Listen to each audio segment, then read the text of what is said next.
রাজধানীর মহাখালীতে বেতন ভাতার দাবিতে সড়ক অবরোধ করে বিক্ষোভ করছেন পোশাক শ্রমিকেরা।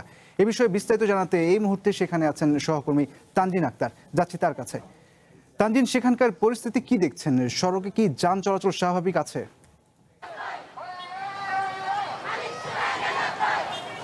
সকাল থেকেই নাসা গ্রুপের যেই পোশাক শ্রমিকরা রয়েছেন তারা এখানে আন্দোলন করছেন এবং সড়কের যেই অবস্থা সেটি হচ্ছে এখানে যান চলাচল স্বাভাবিক নেই, যান চলাচল বন্ধ রয়েছে। এখানে যারা কিছুটা দূর এই পর্যন্ত এসেছিলেন তারা আবার ঘুরে তারপর এই রাস্তা থেকে যাচ্ছেন।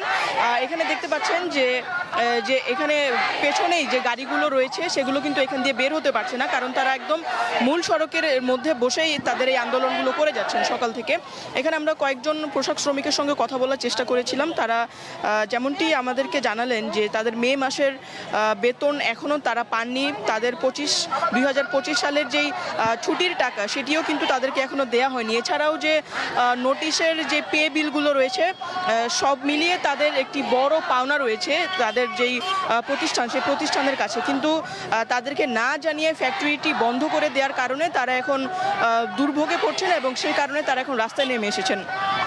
আরেকটি বিষয় বললেন যে বেতন না পাওয়ার কারণে এখন তাদের হচ্ছে যেই সংসার চালানো বা ঘর ভাড়া সেটি কিন্তু তারা ঠিকমতো দিতে পারছেন না। এই কারণে তারা অনেকটাই দুর্ভোগের মধ্যে রয়েছেন। আমরা এখানে একটু চেষ্টা করব কয়েকজনের সঙ্গে কথা বলার। যদিও আমরা প্রথমে কথা বলেছিলাম যখন, তারা আমাদেরকে এই বিষয়গুলো নিশ্চিত করেছেন এবং তারা বলেছেন যে যেহেতু ফ্যাক্টরিটি এখন বন্ধ করে দেওয়া হয়েছে তাই অনেকটাই অনিশ্চিত ভবিষ্যতের দিকে তারা রয়েছেন। আমরা এখানে একজন শ্রমিকের সঙ্গে একটু কথা বলবো।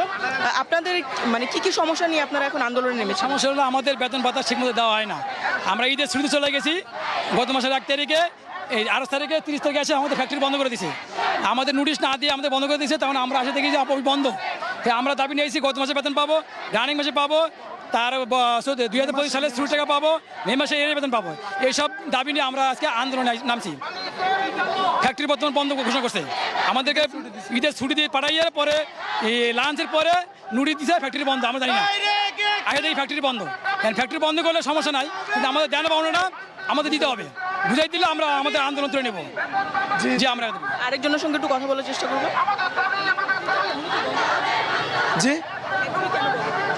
আমাদের ফ্যাক্টরি মানে আমাদের কিছু না জানাই ঈদের ছুটি দিচ্ছে, আমাদেরকে 6 দিনের ছুটি দিচ্ছে। 6 দিনের ছুটি দিয়ে 1 তারিখে ফ্যাক্টরি খোলার কথা বলছে।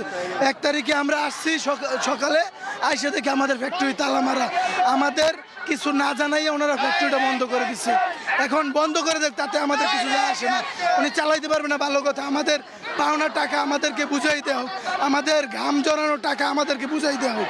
আমরা 2025 সালের ছুটির টাকা পাবো, মে মাসের বেতন পাবো, রানিং মাসের বেতন পাবো, একটা এরিয়ার টাকা পাবো।